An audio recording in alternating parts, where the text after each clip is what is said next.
First day of school kahapon. Nabuisit ako dahil lumabas na agad ang mga bida-bida.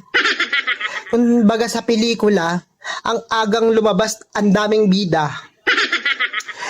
Yung isa nagtanong agad, "Ma, meron po ba tayong mga contribution?" Ganyan, yung magbibigayan.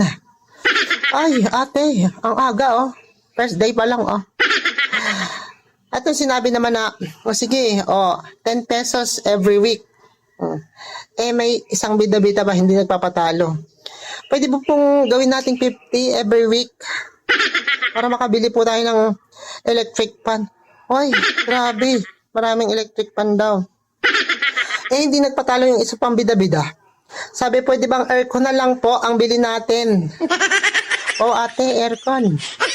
Kami nga, dalawa lang ventilador namin sa bahay, yung isa sira pa. Tapos aircon papabili nyo dito. Umalis na ako ng room. Nag-iinit yung dugo ko sa kanila. Ako na lang yung kontrabida sa kanila. Puro bida-bida sila dun eh. Kakainis. Wait lang, nanggigigil ako. Maniniko ako sa batok.